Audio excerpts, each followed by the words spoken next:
भारत के लिए हाल ही के दिनों में एक ऐतिहासिक फैसला सामने आया है, क्योंकि भारत ने अपने इतिहास में अब तक का सबसे बड़ा free trade agreement European union के साथ सफलतापूर्वक संपन्न किया। यह एफटीए सिर्फ एक ट्रेड डील नहीं, बल्कि यह भारत और यूरोप के बीच निवेश को बूस्ट करेगा, नई इनोवेशन पार्टनरशिप बनाएगा और वैश्विक स्तर पर सप्लाई चेन को मजबूत करेगा। आज भारत ने अपने इतिहास का अब तक का सबसे बड़ा फ्री ट्रेड एग्रीमेंट संपन्न किया है। यह एफटीए भारत और यूरोपियन यूनियन के बीच इन्वेस्टमेंट को बूस्ट करेगा, नई इनोवेशन पार्टनरशिप बनाएगा और वैश्विक स्तर पर सप्लाई चेन को मजबूत करेगा। प्रधानमंत्री मोदी ने बिल्कुल सही कहा कि अब एक 2 बिलियन लोगों की मार्केट आकार ले चुकी है। भारत के 1.4 बिलियन और यूरोप के लगभग 600 मिलियन लोग मिलकर दुनिया की सबसे बड़ी इंटीग्रेटेड मार्केट में से एक बना रहे हैं। हालांकि यह डील तुरंत लागू नहीं हुई, क्योंकि इसे यूरोपियन पार्लियामेंट में अभी रेक्टिफाई नहीं किया गया, लेकिन उम्मीद की जा रही है कि 2026 तक इसे पूरी तरह से इन्फोर्स कर दिया जाएगा और ओवरऑल सहमति बन चुकी है, यानी इंडिया ईयू ट्रेड डील अब साइन और लॉक हो चुकी है। सवाल यह उठता है कि इसे भारत के इतिहास का सबसे बड़ा ट्रेड पैक्ट क्यों कहा जा रहा है। अगर कंट्री वाइज देखें तो अमेरिका भारत का सबसे बड़ा ट्रेडिंग पार्टनर है, लेकिन यूरोपियन यूनियन कोई एक देश नहीं बल्कि 27 देशों का एक शक्तिशाली समूह है, जिसमें जर्मनी, फ्रांस और स्पेन जैसी बड़ी अर्थव्यवस्थाएं शामिल हैं। और कुल ट्रेड वैल्यू के हिसाब से ईयू के साथ भारत का व्यापार कई मामलों में अमेरिका से भी ज्यादा बड़ा है और ज्यादा महत्वपूर्ण है। इसी वजह से कहा जा रहा है कि अमेरिका के साथ भविष्य में ट्रेड डील क्या होगी, ट्रम्प क्या रिएक्शन देंगे, यह बात की बात है। भारत ने पहले ही अपने सबसे बड़े और स्थिर ट्रेडिंग पार्टनर से डील कर ली है। इस डील का सीधा असर यह होगा कि दोनों तरफ टैरिफ कम होंगे। यूरोपियन प्रोडक्ट्स जैसे चॉकलेट, गाड़ियां, मशीनरी, इलेक्ट्रॉनिक्स कम ड्यूटी के साथ भारत में आएंगे, जिससे भारतीय मार्केट में कंपटीशन बढ़ेगा और इंडियन कंपनीज को अपनी क्वालिटी और प्रोडक्शन सुधारने का दबाव आएगा।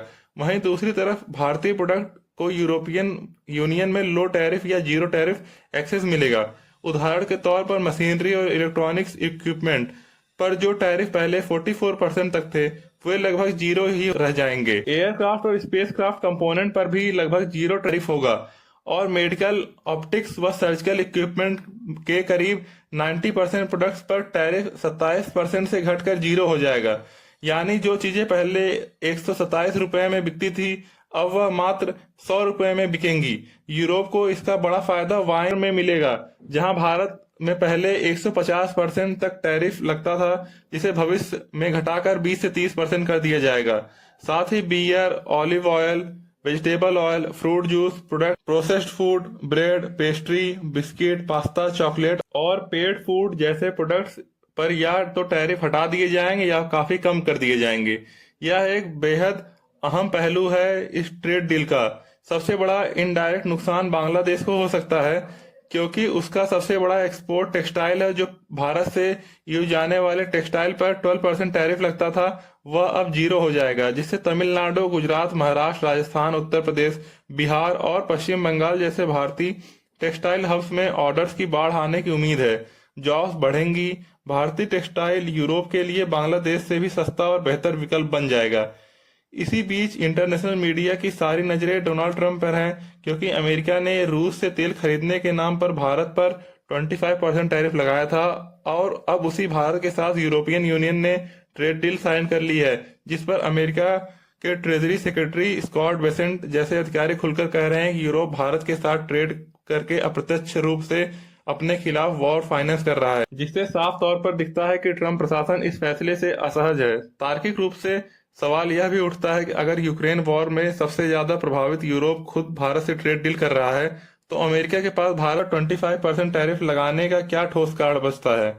जब तक कि ये इसके पीछे कोई अलग राजनीतिक या व्यक्तिगत वजह न हो, कुल मिलाकर इंडिया ईयू ट्रेड डील सिर्फ एक आर्थिक समझौता नहीं बल्कि भारत की विश्व बंधु रणनीति का हिस्सा है, जहां भारत हर देश से रिश्ते बनाना चाहता है, चाहे अमेरिका हो, यूरोप हो, रूस या चीन, ताकि भारत में ज्यादा जॉब्स आए, भारतीय कंपनियों को बड़ी मार्केट का एक्सेस मिले और देश की ग्रोथ सबसे ऊपर आ जाए।